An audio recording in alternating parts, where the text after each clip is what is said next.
성장하면서 아마 이제 지체들이 좀 말을 따라오지 않고 내가 생각했던 그런 부분들을 좀 잘 따르지 않고 이런 부분들이 좀 힘들 때 내가 옛날에 이런 비슷한 고민을 가지고 이상원 목사님을 찾아가서 그때 고민을 토로했더니 야 그때 뭐라 그랬냐면 목사님 말투로 야 이스라엘도 모세 말 안 들었어. 네가 모세야? 뭐 그랬어. 그래서 여러분들에게도 동일한 위로를 드리도록 하겠습니다. 말 안 듣는 건 당연하다. 모세 말도 안 들었다. 그런 위로 아닌 위로를 드리도록 하겠습니다. 자, 풍성한 삶의 방해 요소를 이제 보는데요. 풍성한 삶이 뭐냐 하면 약간 애매하지. 풍성한 삶이 뭐냐? 그래서 정리를 해드릴게요. 풍성한 삶은 뭐냐면 그냥 단순히 뭐 고난이 없는 그런 삶을 말하는 게 아니고 한 5가지 정도로 소개를 하겠습니다. 하나는 바른 관계, 하나님과의 바른 관계 안에서 살아가는 거. 풍성한 삶의 첫 번째 단계고요. 그 다음에 두 번째는 만족과 기쁨이 있는 삶. 관계가 바르니까 이어지는 거예요, 자연스럽게. 내 안에, 내면에 어떤 만족과 기쁨이 있죠. 평안이 있고. 그래서 바울이 감옥에 갇혔는데도 찬양 부르고, 베드로 다음날 사형당하는데도 누워 자고, 만족과 기쁨과 평안이 있는 거죠. 그다음 세 번째는 하나님의 뜻에 이제 순종하게 사는 거죠. 순종하면서 그 전에는 자기 마음대로 살았어. 근데 이제는 순종하는 삶을 사는 거야. 드디어 비로소 삶에 의미가 생기기 시작하는 거죠. 순종하는 삶이 되고 그 다음에 그 순종을 통해서 뭐가 나타나요? 이웃을 사랑하고 섬기는 거죠. 이웃을 사랑하고 사랑을 흘려보내는 거. 흘려보내는 거. 그리고 또 하나는 소망을 가지고 사는 거죠. 영생에 대한 소망. 그래서 풍성한 삶은 결국에는 하나님과의 바른 관계를 통해서 나타나는 삶의 모든 것들. 그걸 이제 풍성한 삶이라고 할 수 있겠습니다. 그걸 알아야 방해 요소를 생각할 수가 있겠죠. 풍성한 삶의 방해 요소가 뭐냐? 이제 학습 목표 보시면 될 것 같고 다음 장 보시면 삶의 방해 요소, 풍성한 삶의 방해 요소. 여기 이제 뭐뭐뭐 나오냐면 욕심 나오고 그다음에 2가지의 어떤 주인을 따르는 거, 그다음에 마음이 갈라지는 거, 부정한 거 이제 여기 나오거든요. 하나씩 보도록 하겠습니다. 첫째, 방해 요소 1. 마음의 욕심을 따라 행하는 것. 마음의 욕심을 따라 행하는 것 이렇게 되어 있습니다. 로마서 6장 12절에서 14절. 그러므로 너희는 죄가 너희 죽을 몸을 지배하지 못하게 하여 몸의 사욕에 순종하지 말고 또한 너희 지체를 불의의 무기로 죄에게 내주지 말고 너희 자신을 죽은 자 가운데 다시 살아난 자 같이 하나님께 드리며 너희 지체를 의의 무기로 하나님께 드려라. 죄가 너희를 주장하지 못하리니 너희가 법 아래 있지 않고 은혜 아래 있음이라. 이렇게 말하고 있죠. 자신의 몸을 불의의 무기로 쓴다는 것이 어떤 의미인가? 자신의 몸을 불의의 무기로 쓴다는 것은 죽을 몸의 지배를 받고 몸의 사욕을 쫓는 거죠. 위에 말씀과는 반대로 쓰면 되겠죠. 죽을 몸의 지배를 받는 것이고 몸의 사욕을 쫓아 사는 게 불의의 무기로 사는 거죠. 반대로 쓰면 되고 그 다음에는 죄가 주인 노릇하도록 하는 거. 그게 불의의 무기가 되는 거죠. 죄가 시키는 대로 사는 거. 그 다음에 몸을 부정과 불법에 내어주는 것. 이렇게 말할 수 있겠죠. 부정과 불법에 내어주는 것. 그게 몸의 불의의 무기로 되는. 근데 오늘 이 위에 로마서 16장 이 말씀은 뭐래요? 우리를 의의 무기로 하나님께 드리래요. 중간에 나와 있죠. 의의 무기로 하나님께 드리래. 13절에. 그죠? 중간쯤에 너희 지체를 의의 무기로. 그러면 우리가 불의의 무기가 아니라 의의 무기로 살아가는 것, 이제 2번 문제가 그거잖아요. 이 말씀을 통해 바울이 우리에게 권고하는 게 뭐냐 하면 우리 몸을 죄가 지배하지 않게 하고 의의 무기로 드려라 이거겠죠. 죄가 우리 몸을 지배하지 않게 하고 우리 몸을 하나님께 의의 무기로 드려라. 두 가지로 정리를 할 수 있겠죠. 죄의 지배를 받지 않는데요. 의의 무기로 하나님께 드린대요. 죄인이었는데. 그러면 그 근거를 뭐라고 설명할 수 있겠어요? 근거. 우리가 불의의 무기로 사용되던 우리의 삶을 의의 무기로 하나님께 이제 드리래. 불의를 따르지 말래. 죄지지 말래. 내가 죄인이었는데 어떻게 죄를 안 지어? 그럼 내가 이제 더 이상 죄를 짓지 않을 수 있는 그 근거, 의의 무기로 하나님께 드릴 수 있는 그 근거가 뭐냐? 뭐라고 할 수 있어요? 오늘 이거 위에 지금 로마서 그 말씀 안에서 찾으면 어떤 구절을 우리가 볼 수 있어요?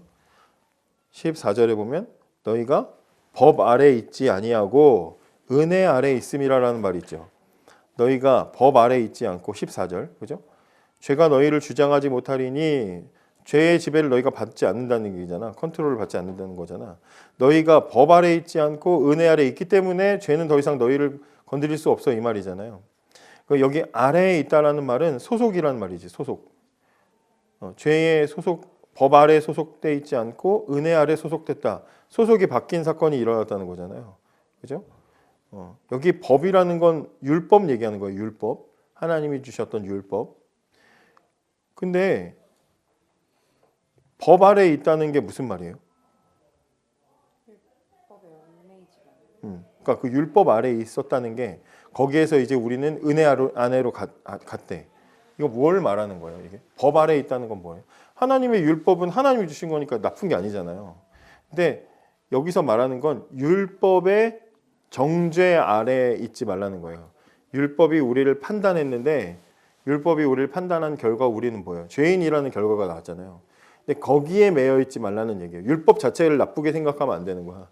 사람들이 성경 이렇게 이런 거 얘기하다 보면 율법적이야. 너무 율법을 자체를 잘못처럼 얘기하는데 하나님 주신 계명 자체는 나쁜 게 아니야. 근데 그 계명을 통해서 하나님이 우리를 이제 성경이 우리를 진단한 게 그 결과가 죄인이라는 거잖아요. 근데 그런 우리를 구원하셔서 이제는 그 아래서 예수님 아래로 우리 갔으니까. 예를 들면 이런 거예요. 군인은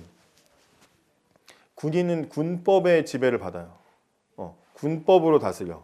그래서 군인이 군대 안에서 잘못을 저지르면 사회에 있는 교도소로 가는 게 아니고 영창에 가잖아요. 그죠? 군법의 지배를 받는다고요. 근데 그 군인이 잘 지내다가 제대를 하면 민간인이 되고 나면 더 이상 군법의 지배를 받지 않아. 아침에 뭐 군복 안 입었다고 혼나지도 않고 처벌받지 않아요. 왜? 거기서부터 자유한 거야. 법 아래 있지 않고 이제 군법에서 벗어난 거죠. 자, 근데 군인이 그 군법에서 벗어날 때 반드시 뭐가 필요한지 알아요? 합법적인 절차로 벗어나는 과정이 필요해. 그냥 군법에서 나 군법 싫어 해서 군인이 그냥 군 부대에서 나가버리면 그건 탈영이 돼. 그러면 이건 여전히 군법의 저촉을 받아요. 근데 더 이상 군법의 저촉을 받지 않고 자유하려면 어떻게 돼야 돼요? 합법적으로 들어가고 합법적으로 나와야 돼. 그러니까 우리 인간에게 일어난 구원도 마찬가지라는 거예요. 우리는 하나님의 율법 아래서 그 율법을 다 지킬 수 없는 죄인으로 처벌을 받았어요. 죄인이야, 우리는 죄인이야.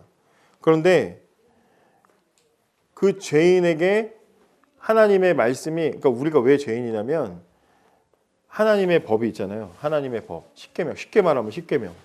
그 계명이 우리한테 요구하는 핵심이 두 가지가 있는데, 핵심이 두 가지가 있는데 뭐냐면 하나님 사랑, 이웃 사랑이야. 그지? 근데 그걸 우리가 다 수행하지 못해. 그래서 죄인인 거야. 우리는 죄인이라서 이걸 수행을 못해요. 그러면 이 법 아래서 자유를 못 얻어. 수행하지 못하니까. 근데 예수님이 하신 일이 뭐예요? 그걸 충족해 주신 거야. 대신 충족해 주신 거야. 하나님의 요구를. 하나님 사랑하셨고 이웃을 사랑해서 십자가 죽으셨고 이걸 충족을 하신 거야. 그래서 그 충족하셨다는 그 결과로 예수님이 십자가 위에서 죽으실 때 뭐라 그래? 다 이루었다 하잖아. 그걸 다 이뤘다는 얘기야. 그러고 죽으시니까 하나님이 그걸 받아들이셔서 성부 하나님이 그걸 받아들이신 증거로 뭐가 일어나요? 부활하신 거야. 그러니까 물건을 합법적으로 구매하면 영수증 드릴까요? 영수증 받는 것처럼 이 구원이 합법적이라는 증거로 죽음을 이겨서 부활이 우리에게 주어진 거야. 그러니까 죄에서부터 빠져나오는 이 모든 과정이 합법적인 절차로 이루어졌어요. 더 이상 그러니까 죄의 이 율법의 저촉을 받지 않아요. 그런 의미로 지금 말하는 게 이거예요. 너희가 법 아래 있지 않고 은혜 아래 있다. 너무 바울이 너무 단순하게 간단하게 말해가지고 이걸 설명하기가 그런데 이제 이런 상황에 있었다는 거죠. 그러니까 굉장히 우리의 구원은 우리가 받은 이 십자가의 구원은 굉장히 합법적인 사건인 거지. 법적인 판단을 일부러 예수님이 세상 법정에서 죄인으로서 죽으시고 그리고 하나님으로서 다시 살아나시고 이 모든 과정이 다 그렇게 이루어졌다는 거죠. 근데 이제 뭐 여기서 그 말을 하고 싶어 하는 건 아니고 밑에 보면 주님의 능력이 100% 우리 삶을 통해 나타나는 것을 막는 유일한 걸림돌은 바로 내 자신이다. 그렇지. 내가 문제가 있을 때 항상 어려움들이 생기고 은혜의 방해 요소가 생기죠. 자, 그러면서 이제 두 번째 방해 요소 두 주인을 섬기는 거. 이건 뭐 간단해요. 마태복음 6장 24절. 한 사람이 두 주인을 섬기지 못할 것이니 그렇잖아요. 한 사람이 여러분 이제 1번 문제 보면 이 말씀은 무엇에 대해 가르치는가? 당신의 삶을 돌아보라. 두 주인을 섬긴 경험이 있는가? 당신의 두 주인은 무엇이었는가? 혹시 뭐 어디 두 주인 나는 뭐에 얽매였나? 뭐 인정 욕구에 뭐 얽매일 수도 있고요. 또 명예 아니면 돈, 건강 아니면 어떤 관계 이게 나의 주인이 돼가지고 막 하나님과 그거 사이에서 막 갈등하고 고민하고 많지요 사실. 서로 이거 한 바퀴 얘기하면 벌써 20-30분 가는 거지. 그렇게 이야기하면 되고 그 다음에 그 두 주인을 섬기면 그 결과는 어떻게 되는가? 어떻게 될까요? 어떻게 됩니까? 경험상 어때요? 둘 다 놓쳐요? 둘 다 놓쳐요. 맞아. 둘 다 놓치는 건 또 분명히 나타나고 또 이건 뭐 성경에서 지금 대답을 하는 건 아니니까 내가 혼란스러워진다. 좋아요. 저 같은 경우에는 이것도 중요하고 자꾸 이렇게 붙잡고 있다가 어느새 보니까 다 사라지는 허망한 경험이 있었던 것 같아요. 허무해졌어. 내가 뭐하러 이랬지? 뭐 이런 생각? 그런 거. 별 쓸모도 없었는데 괜히 이걸 위해서 살았다. 뭐 이런 것도 있고. 그런 이야기들을 나누면 될 것 같고. 그다음에 세 번째, 두 마음을 품는 거. 야고보서 1장 6절에서 8절을 읽어봐라. 야고보서 1장 6절. 오직 믿음으로 구하고 조금도 의심하지 말라. 의심하는 자는 마치 바람에 밀려 요동하는 바다 물결 같다. 이런 사람은 누구든지 죽게 얻기를 생각하지 말라. 두 마음을 품어 모든 일에 정함이 없는 자로다.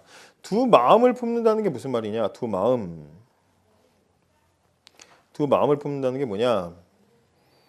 이건 뭐예요? 한편으로는 하나님 믿는 것 같은데 다른 한편으로는 뭐 세상을 신뢰하는 거겠죠.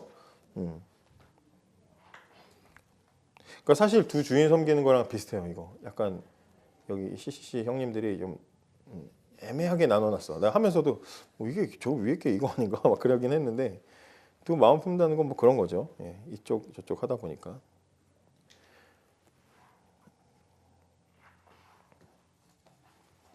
그래서 이제 어떤 게 있냐면 그런 사람들이 어떤 사람들이냐면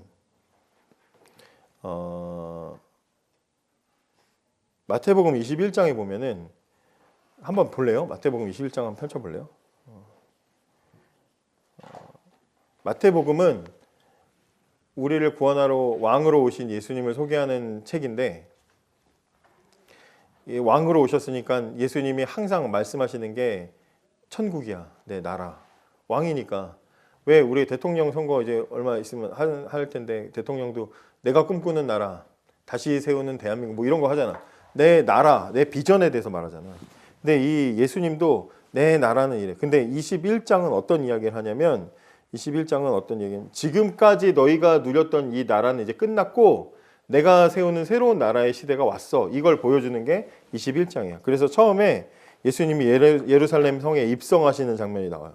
나귀를 타고 겸손한 나귀를 타고 근데 어쨌든 타고 왔다는 건 왕으로 지금 온 거거든. 왕으로 오시고 그 다음에 성전을 막 가서 다 뒤집어 엎으시죠. 여기는 기도하는 집인데 여기서 장사해? 막 그래서 막 뒤집어 엎으셔. 그 얘기는 뭘 얘기하는 거냐면 지금 기존에 너희들 다 썩었다 이거야. 다 썩었어. 니넨 청소가 필요해 이거야. 그리고 무화과 나무를 저주해. 이거 혹시 알아요? 잎이 무성해서 열매가 많은 줄 알았는데 가서 보니까 아무 열매가 없어. 그래서 예수님이 말라 죽어버려라. 그래가지고 얘가 말라 죽는다고. 이것도 역시 겉만 번지르르 하고 속에는 아무것도 없는 이걸 비판하시는 장면인 거야. 그 다음에 종교 지도자들이 너 예수 너 뭔데 네가 지금 그딴 소리를 해? 그러면서 이제 예수님한테 괜히 권위를 가지고 개기는 장면이 나오고 그 다음에 예수님이 두 아들의 비유를 하는데 이거는 무슨 얘기냐면 두 아들에게 아버지가 큰애한테 야 밭을 좀 가서 좀 밭일 좀 해라 그랬더니 큰애가 예 하고는 안 갔어. 둘째 아들은 야 가라 그랬더니 아 싫어요 그래 놓고 아 죄송합니다 하고 이제 가서 했단 말이야. 그러면서 종교 지도자들한테 예수님 물어봐. 두 아들 중에 누가 아버지 말 들었냐? 그랬더니 둘째 아들이요. 그러면서 자기들이 또 똑똑한 척하면서 또 대답을 해. 지들 얘기하는지도 모르고. 그래서 맨날 자기들이 무시하는 세리나 뭐 창녀나 이런 사람들은 처음엔 죄를 지었지만 뉘우치고 예수님께 돌아왔는데 자기들은 아직도 버티고 막 겉만 번지르 지금 자기들 비판하는 건데 그것도 모르고 헤헤 하면서 그것도 몰라요? 그러면서 대답을 한단 말이야. 그리고 예수님이 거기다가 무슨 얘기를 하냐면 포도원 농부 비유를 해요. 포도원 농부 비유는 뭐예요? 주인이 포도원 만들어 놓고 거기다 농부들 해놓고 일 시킨 다음에 여행 갔다가 돌아와서 열매를 거둘 때 돼가지고 야 이제 열매 보내라 하고 종들을 보냈는데 이 농부들이 주인의 종들을 때려 죽이고 막 가두고 막 그랬어. 그래서 한 번 더 보냈는데 또 그래. 그래가지고 내 아들 보내면 말 들어주겠지 하고 아들 보냈는데 아들을 밭 밖으로 끌어내가지고 죽여버린 거야. 그래서 이 주인이 승질나가지고 군대를 이끌고 와서 다 빼앗고 그 끝에 뭐라고 돼 있냐면 다른 사람들한테 맡겼다고 돼 있어요. 그러니까 뭘 얘기하는 거야? 기존 그 종교 세력들 그 사람들 다 몰아내고 니네 시대는 끝났고 나는 새로운 질서로 새로운 사람 세우겠다는 얘기잖아. 쭉 그런 얘기를 해. 그러면서 계속해서 뭘 얘기하냐면 그 마음에 하나님을 향한 그 온전하고 순수한 마음이 아니라 자기 가지고 있는 세력도 지켜야 되고 기득권도 지켜야 되고 그리고 또 예수님에 대해서 경계도 해야 되고 온갖 마음이 갈라져 있다 보니까 정확하게 회개해야 되고 돌아가야 될 시기를 놓쳐가지고 돌아가지 못하는 이 유대 지도자들의 모습을 21장이 적나라하게 그냥 그대로 보여주고 있거든요. 그래서 그 이야기를 이런 모습들이 바로 두 마음을 품는 사람들과 같은 거다. 그런 얘기인 거죠. 결국엔 아무것도 얻을 수 없어. 아무것도 안 돼. 자, 그러면 두 마음을 품은 결과가 뭐냐? 두 마음 품은 결과가 뭘까요? 일단은 마음이 항상 불안하겠죠. 안정적이지 않겠죠. 또 하나님이 두 마음 품은 사람한테 응답 안 하시겠죠. 그죠? 응답 안 하시겠죠. 삶의 열매 결과가 없겠죠. 그리고 늘 제대로 마음을 삶 전체가 아까 우리 유나가 얘기한 것처럼 혼란스럽고 제대로 된 흔들리는 마음을 가지고 살아가겠지. 그 여기 그림도 그런 그림이 이제 풍랑에 빠져 딱 이 상태로 되는 거지. 두 마음을 품은 결과. 그죠? 지금 2번과 3번 약간 애매하죠. 두 마음과 뭔가 하나로 해도 될 것 같은데 굳이 이렇게. 그다음에 이제 간단하게 할게요. 정결하지 않은 것 방해 요소. 우리가 정결하지 않으면 거룩하지 않으면 그러면 역시 하나님의 풍성한 삶을 누리기에 방해를 받습니다. 여기 보면 베드로전서 너희가 순종하는 자식처럼 전에 알지 못한 때에 따르던 너희 사욕을 본받지 말고 오직 너희를 부르신 거룩한 이처럼 너희 모든 행실에 거룩한 자가 되라. 기록되었으되 내가 거룩하니 너희도 거룩하라 할지어다. 우리가 거룩해야 되는 근거가 뭐냐? 거룩해야 되는 근거가 뭐냐? 여기 보면 순종하는 자식처럼 돼 있죠? 그러니까 무슨 얘기예요? 하나님 자녀니까 하나님이 거룩하시니까 자녀들은 당연히 거룩해야 되는 거죠. 근거는 그거예요. 하나님 아버지가 거룩하시기 때문에 거룩해야 돼. 또 명령 16절에 돼 있죠. 기록되었을 때 내가 거룩하니 너희도 거룩할지어다. 명령도 하셨어. 그러니까 아버지가 거룩하시기 때문에 자녀로서 당연히 거룩해야 되고 거룩하라고 명령하셨기 때문에 거룩해야 돼. 그죠? 거룩해야 되는 근거 설명이 됐죠. 그래서 성경에 보면 늘 거룩하라는 이야기 가득 차 있어. 그죠? 우리가 거룩한 삶을 사는 것을 방해하는 요소 뭘까요? 방해하는 요소. 뭐가 있습니까? 거룩을 방해하는 요소. 뭐 있어요?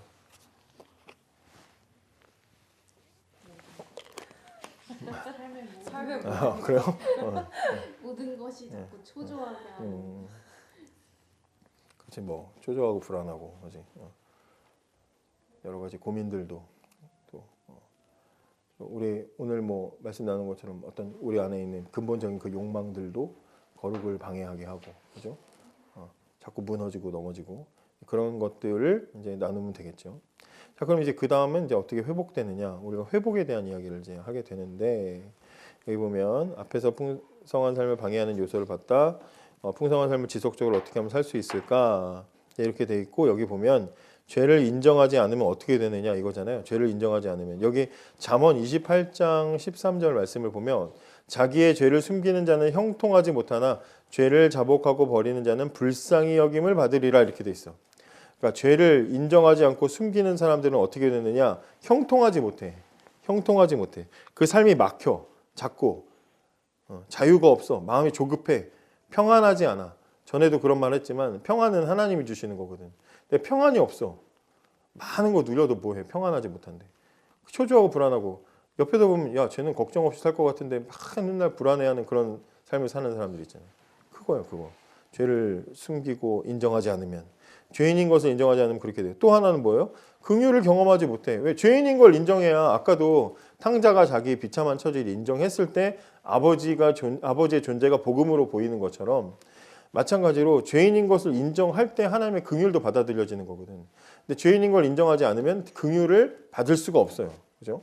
이게 이제 잠언 28장에 하고 있는 말이에요. 그래서 형통하지 못하고 긍휼을 경험하지 못한다. 이렇게 말할 수 있겠죠.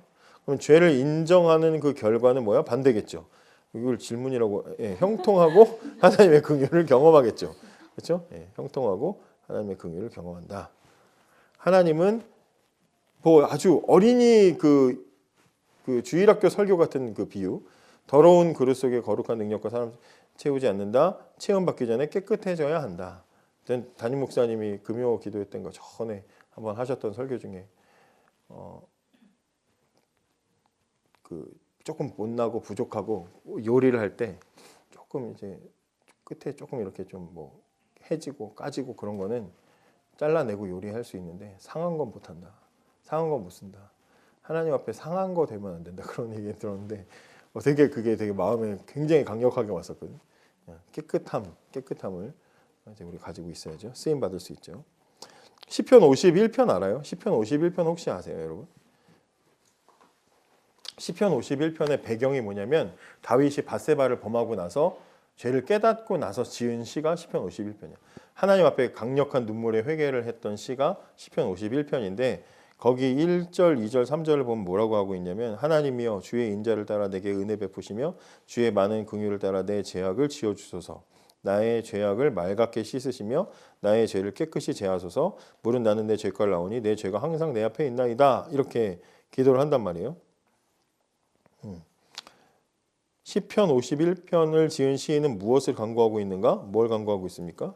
죄를 용서해 주시기를 그리고 깨끗하게 해 주시기를 기도하고 있어요. 그죠?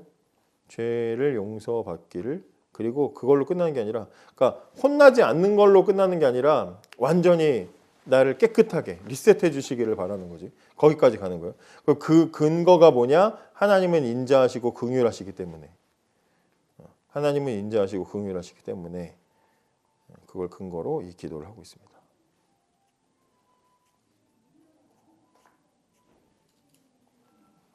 여기 밑에 이제 되게 와닿는 예화라고 해야 되나? 죄는 아무리 작아도 주님과 교제하는 기쁨 빼앗아 간다. 예를 들어 당신이 어떤 사람과 데이트를 한다고 하자. 둘 사이에 사소한 문제가 생겼고 두 사람은 그 문제를 해결해야만 한다. 그런데 그 문제를 해결하지 않고 차일피일 미루었다. 어떻게 되겠는가? 어떻게 돼요? 여러분들 참겠어요? 남친이 자꾸 잘못했는데 잘못을 용서를 구하지 않고 계속 똑같이 그러고 말 안 하고 그러고 있으면 한 3일 기다려주나요? 이틀 기다려주나요? 말 안 할 거야? 막 그러면서 이제 바로 승질 내겠죠. 밥이 넘어가? 막 그러면서 갈구겠죠. 큰 벽이 생기는 거야. 대화도 사귐도 끊어지는 거야. 그러니까 회개는 필수적인 거야. 하나님께 나아가려면 필수적인 걸 이제 얘기하는 거죠.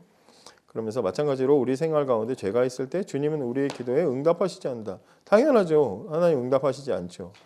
죄를 지고 회개하지 않았는데 형통하면 그것도 문제인 거야. 요거 한 장 남았으니까 그냥 금방 마무리할게요. 시편 기자는 나도 내 마음이 빨리 끝내려다 보니까 빨리 넘어가네. 내 마음에 죄악을 품으면 주께서 듣지 아니하시리라 이렇게 얘기하고 있어요. 하나님이 듣지 않는데 죄를 품으면 상한 거니까 안 되는 거야.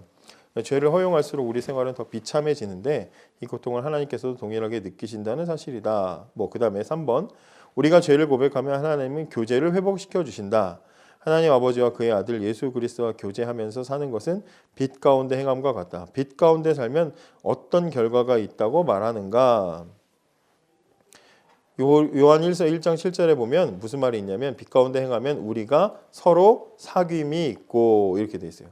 사귐이 있고 그러니까 하나님과 교제가 있다는 얘기죠. 그렇지. 애인과 그죠 갈등을 해결해야 대화가 되죠. 말 안 할 때는 정말 나도 너무 왜 말을 해줬으면 좋겠는데 지금은 안 그런데 예전에 사귈 때는 저 아내랑 사귈 때는 화나면 막 말을 안 하는 거야. 그럼 막 말을 하라고 막 그걸로도 막 이제 그래? 그런 또 그런 성격이 있고 말을 안 하는 성격이 또 있고 막 답답해 죽지 막. 근데 그게 풀어져야 대화가 되는 거죠. 대화가 되는 거죠. 그다음에 교제. 우리가 하나님과 교제하고 있다면 우리에게 어떤 일이 일어나는가? 너희 안에 행하시는 이는 하나님이시니 자기의 기쁘신 뜻을 위하여 너희에게 소원을 두고 행하게 하시나니 이렇게 되어 있습니다.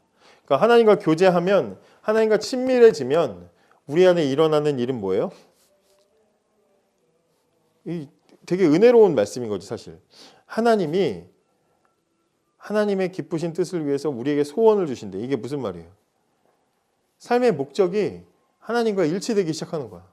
우리 안에 그런 변화가 일어나는 거지.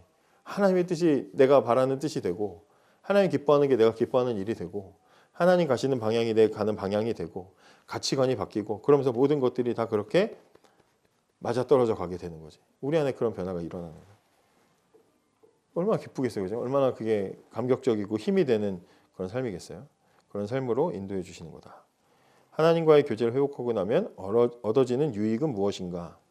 교제를 회복하고 나면 여기 요한 1서 말씀은 여기 보면 사랑하는 자들아 만일 우리 마음이 우리를 책망할 것이 없으면 하나님 앞에서 담대함을 얻고 무엇이든지 구하는 바를 그에게서 받나니 이는 우리가 그의 계명을 지키고 그 앞에서 기뻐하시는 것을 행함이라.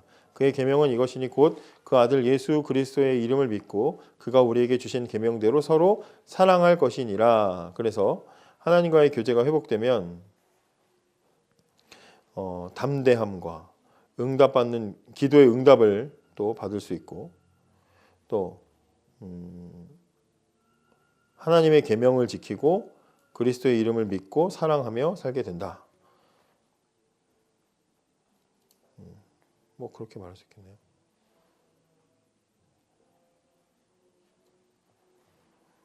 삶의 기쁨이 참된 기쁨이 회복되는 거지 그런 얘기겠네. 삶의 참된 기쁨이 회복되는 것이다. 그렇게 말할 수 있겠습니다.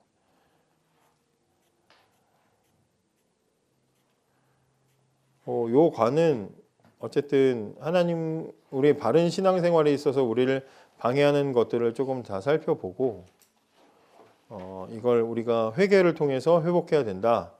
이렇게 이야기를 하면 될 것 같습니다. 혹시 질문이 있으신가요?